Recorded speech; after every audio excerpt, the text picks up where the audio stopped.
Një njeri ishte i bindur që vuante nga një problem me kompleksin e inferioritetit dhe shkoi për vizitë te një psikiatër. Dhe i tha psikiatrit, unë vuaj nga kompleksi i inferioritetit. Psikiatri e ekzaminoi me shumë kujdes dhe në fund shkoi tek ai dhe i tha, po dua të them se gjendemi në një nga ato situatat me një lajm të mirë dhe një të keq. Lajmi i mirë se ti nuk ke asnjë kompleks. Lajmi i keq është që padyshim je inferior.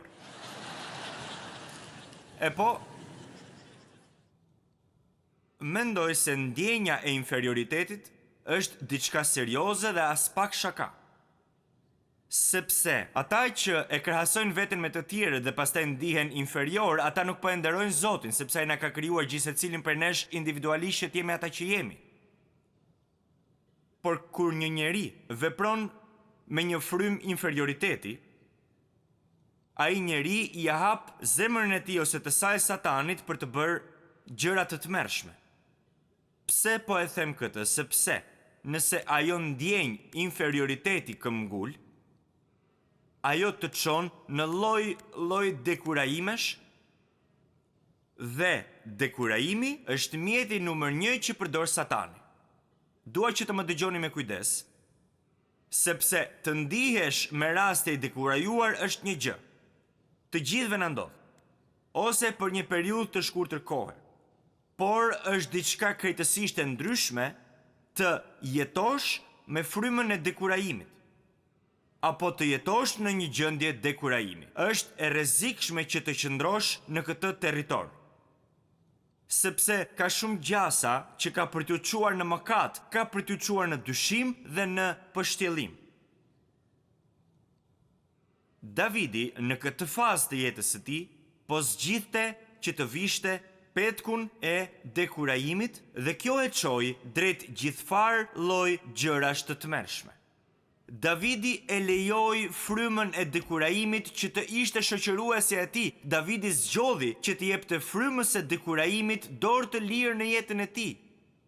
Këtu ne shohim Davidin që t'i dorëzohet frymës së dekurajimit. Dhe fakti që ai ju dorëzua frymës së dekurajimit e çoi atë në përvende ku nuk do të kishte shkuar kurrë. Dekurajimi e drejtoi atë në rrugë që nuk do t'i kishte zgjedhur kurrë. Fryma e dekurajimit e shoqëroi atë drejt gjërave që nuk do t'i kishte frekuentuar kurrë. Dhe prandaj lind pyetja, po si ndodhi kjo?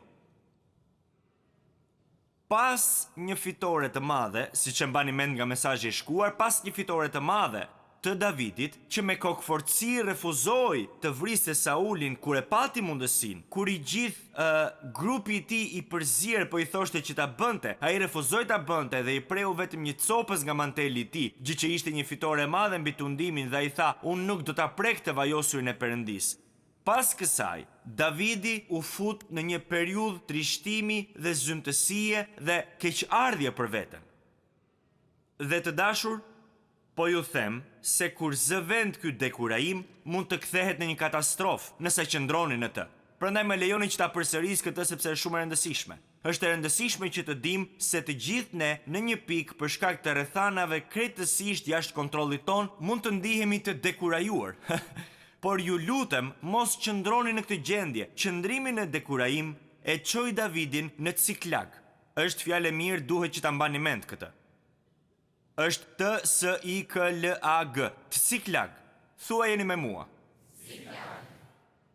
Sepse që të gjithë ne, gjithë secili për nesh përfshirë dhe pastorin tuaj, në një pikë e gjejmë veten në Ciklagun ton. Ciklagu juaj është i pashmangshëm dhe është një destinacion i pa evitueshëm nëse qëndroni në dekurajim. Dëgjoni se çfarë tha Davidi gjatë kësaj kohe. Psalmi 10:1, të cilin e ka shkruar gjatë asaj kohe. O Zot, pse qëndron larg? Pse fshihesh në kohë fatkeqësish? Ose te Psalmi 13 vargu 1. Deri kur do të më harrosh o Zot? Vallë kështu do t'jetë për jetë? Deri kur do të më fshehesh fytyrën tënde? A e kuptoni që kjo frymë dekurajimi po zëvend tek ai?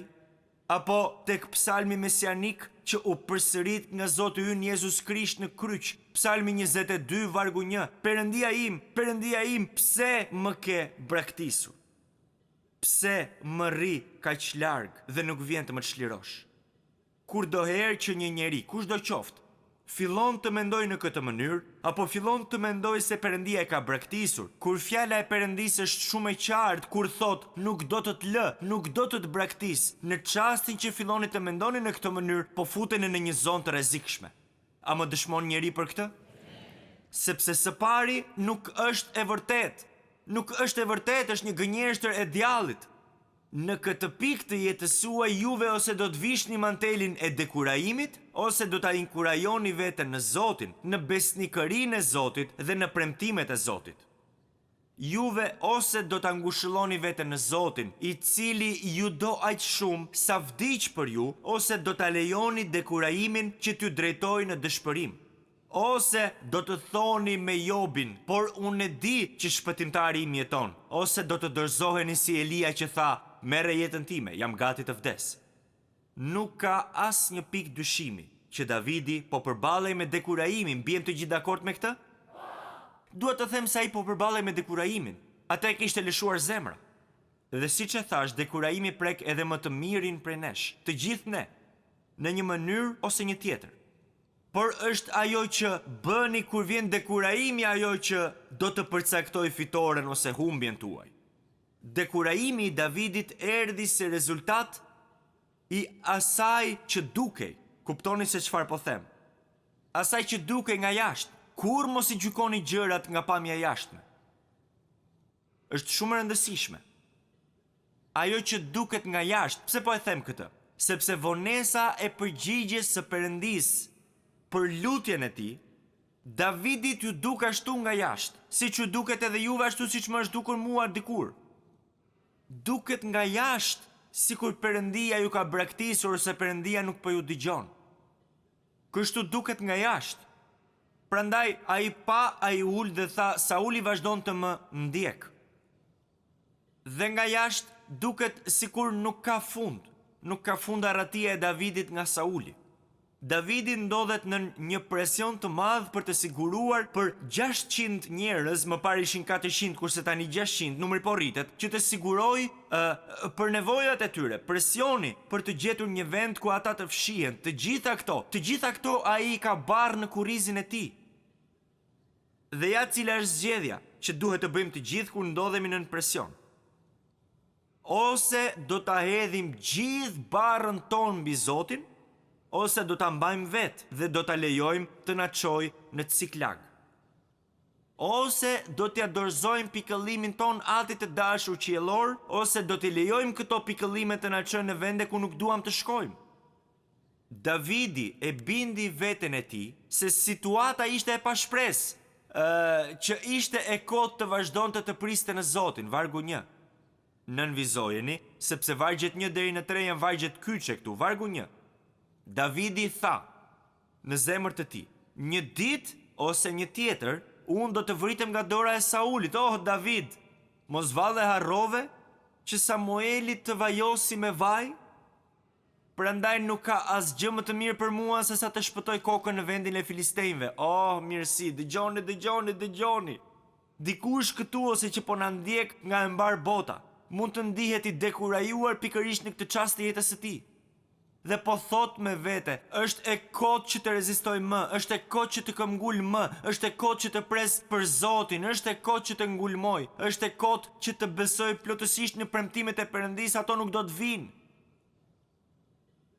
Kjo, miqtë e mi të dashur, ka për t'ju çuar në ciklagun tuaj, aty ku nuk doni që të shkoni. Ja dhe mësimi. Perëndia që i mban në vendin e tyre yjet, mban në duart e tij të ardhmen tuaj. Perëndia që rrotullon orbitat me një saktësi të përpikt, është duke mbajtur dhe po rrotullon rrethanat në jetën tuaj. Perëndia i cili peshon pluhurin në peshore është në kontroll të së nesërmes tuaj. Perëndia që komandon korbat nga të gjithë zojt, këta janë zojt që helmojnë, që urdhëron korbat të ushqejnë Elian, ai do të komandojë ngjarjet e jetës suaj. Davidi doli në një përfundim të gabuar. Unë nuk do t'ju tregoj se sa herë kam dalë edhe vetë në përfundimin të gabuara. Vetëm Perëndia në qiell e di se sa herë, edhe unë e di. Ai doli në një përfundim të gabuar. Por Davidi dështoi gati në orën e fundit të sprovës së tij. Davidi dështoi pikërisht në orën e fundit të pritjes së tij. Davidi dështoi në orën e fundit të provës së tij. Por ka edhe më shumë. Në mesazhin e shkuar, pam se si Davidi e pyeti Zotin. Zot, a duhet të shkoj? Ai i tha po. Zot, a do ta bëjnë ata këtë? Ai i tha po, do ta bëjnë. Por këtë herë Davidi nuk e kërkoi këshillën e Zotit. Këtë herë Davidi nuk e kërkoi mendjen e Perëndis. Në vend të kësaj ai nxori përfundimet e veta duke përdorur logjikën njerëzore, mençurinë laike dhe rrethanat në të cilat ndodhej. Dhe kjo është e rrezikshme. Dhe prandaj Davidi, që vrau gigantin filiste, tani ka shkuar në tokën e filistejve, armiqve të Perëndis. Ai ka shkuar aty. Davidi, që ishte shërbëtori i Perëndisë së gjallë, tani është shërbëtori i Akishit. Dhe fillimisht sigurisht që Akishi e mirëpriti. Hey, e keni dëgjuar shprehjen miqt mbaj afër, por armiqt mbaj më afër? Akishi e filloi këtë duke pranuar që Davidi, që kishte vrarë gigantin e tij, të vinte dhe të qëndronte. Ai e mirëpriti, mjerimit I pëlqen shoqëria. Së dyti, mbase disa prej jush po thonë, po çfarë të keqe ka kjo? Ai njeri kishte nevojë për paqe në jetën e tij, duhet të them se mbi të gjitha ai po ja mbath nga një vend në tjetrin e në tjetrin. Po ai ka nevojë për pak paqe. Por është paqe e rreme. Është paqe e rreme. Kjo nuk është paqe e vërtetë e Perëndis. Kjo nuk është paqja që vjen nga Perëndia. Le ta mendojmë pak këtë. Kush çnderohet në këtë proces që po kalon Davidi? Në rastin e Davidit, çnderohet Perëndia. Çnderohen edhe premtimet e Perëndis. Mund të thoni si ka mundësi.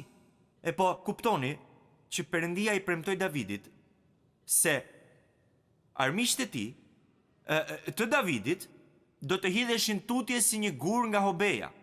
Ky është premtimi I Perëndis. Dhe ky premtim ju konfirmua Davidit shumë herë, her pas here. Jo vetëm që ju konfirmua nga Zoti, por ju konfirmua edhe nga profeti Samuel, pastaj ju konfirmua nga princi Jonathan, biri I mbretit Saul, dhe pastaj nga I gjithë populli, siç e pam në mesazhin e shkuar, ju konfirmua edhe nga vetë mbreti Saul.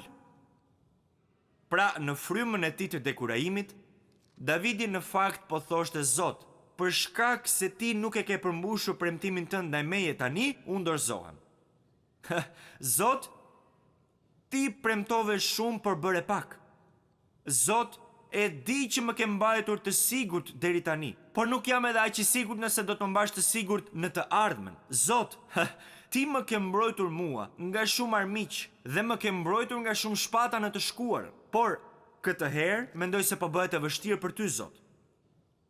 Të dashur, më lejoni që të dëshmoj diçka. Është e lehtë që të dalësh nga vendi I sprovës. Është e lehtë. Por kur dilni nga vendi I sprovës, bëni shumë kujdes, sepse ju po largoheni nga vendi I bekimit. Nuk po flas për shpëtimin këtu. Unë nuk po them që do ta humbisni shpëtimin tuaj. Unë e kam fjalën për bekimin, për vendin e bekimit. Dhe prandaj Davidi shkoi në vendin e armiqve të Zotit, të mbretit Akish, I cili I dha Davidit qytetin e Ciklagut. Ciklagu është simboli I kompromisit. Ciklagu është një vend I dhujtarish. Ciklagu është vendi I mosbindjes. Ciklagu është vendi I paqes së përkohshme dhe të rreme. Shikoni vargun 3. Një varg domethënës, sepse na tregon fillimin e kompromisit që bëri Davidi. Sepse dekurajimi I Davidit kishte vërtet rrënjë më të thella se sa thjesht kaq. Në librin e ligjit të përtërir, urdhërimi I Perëndisë është që të mos kesh shumë gra. Davidi kishte 3, të gjitha në të njëjtën kohë. Kishte 3 gra, 2 ishin me të dhe njëra ishte në shtëpi, bia e Saulit, Mikali. Ahinoama e Jezreelit dhe Abigaili Karmelitja, kurse Mikali ishte në shtëpi. Të gjesh streh mes armiqve të Perëndis, duke përdorur logjikën e mishit, të bësh kompromis me ligjin e Perëndis, atëherë të gjitha këto janë pasoja që vijnë kur e lejon dekurajimin të zërvend. Të bësh planet e tua dhe jo planet e Perëndis, mund të çojë në një sukses të përkohshëm. Jetesa në mosbindje jo gjithmonë i shfaq me njëherë pasojat e saj. Të shpërfillësh fjalën e qartë të Perëndis mund të shoqërohet me shpërblime të botës. Bibla thotë se mëkati është i këndshëm për çastin. Por një hap i gabuar nuk mjafton, të duhet të bësh edhe një të dytë, pastaj edhe një tjetër, pastaj edhe një tjetër. Vetëm një mashtrim nuk është i mjaftueshëm, ai duhet të ndiqet nga një mashtrim tjetër, pastaj nga një tjetër mashtrim. Një gënjeshtër nuk është e mjaftueshme, ajo duhet të ndiqet nga një gënjeshtër tjetër, nga një tjetër për të mbuluar të parën. Dhe kuptoni që kjo ndodhi edhe me Davidin e dashur në këtë pasazh. Këtu në vargun 8 e shohim shumë qartë. Davidi fillon të sigurojë jetesën duke vrarë e duke vjedhur. Davidi donte që të pranohej nga armiqtë e Perëndis, por thellë brenda vetes e dinte se ajo që po bënte ishte në mospërputhje me fjalën e Perëndis. Davidi kërkoi favorin e armiqve të Perëndis, sepse thellë brenda vetes ai mendoi se e kishte humbur favorin e Perëndis. Bëni shumë kujdes. Të dashur, për shkak të një faji të thellë, Davidi del, vret dhe vjedh, pastaj kthehet dhe gënjen për këtë. Në mesazhin tjetër do t'ju tregoj se si ky qytet që lulëzonte, që u bë edhe më i begat kur e drejtonte Davidi, u dogj dhe u shkatrua. Të dashur, çdo mbrojtje, më dëgjoni pak, çdo mbrojtje tjetër përveç mbrojtjes së Perëndis, çdo shpresë tjetër përveç shpresës së Perëndis, çdo ngushëllim përveç ngushëllimit të mbrojtësit frymës së shenjtë të Perëndis, çdo siguri tjetër përveç asaj që vjen nga Perëndia i plotfuqishëm El Shaddai, do të digjet dhe shkatrohet. Do të dalë pa vlerë. Më lejoni të ndaj me ju diçka teksa e mbyll. Është një histori e vërtetë e një shkrimtari të talentuar, të mirënjohur. Ai quhet William Cowper. Shkrimtar i madh anglez. Pavarësisht talentit që kishte, pavarësisht suksesit që kishte, një ditë nga pikëllimi dhe zhgënjimi, ai u zhyt në një dekurajim të madh edhe të thellë. Prandaj më në fund, në një natë plot mjegull të Londrës, thirri një kal dhe një karrocë. Këto ishin taksit përpara se të prodhoheshin makinat. Ai thirri një karrocë që ta çonte te ura e Londrës. Ishte plotësisht i vendosur që të hidhej nga ura e Londrës në lumin e Tamizit. Pas 2 orësh, karrocieri kuptoi se kishte humbur nëpër mjegullin e Londrës. Cowperi u irritua aq shumë sa i tha karrocierit ndalo. Do të shkoj në këmbë. Dhe doli nga karroca, vetëm kur e gjeti veten të qëndronte para derës së shtëpisë së tij. Për 2 orë rresht, karrocieri që drejtonte kalin dhe karrocën e humbi drejtimin dhe vazhdonte që të vinte rrotull nëpër mjegull. Në atë çast William Cowperi e dalloi dorën kufizuese të Perëndis. Në atë çast ai e kuptoi se si rrethanat ishin kthyer në të kundërt. I bindur nga fryma e shenjtë, ai filloi që të dilte nga dekurajimi i tij.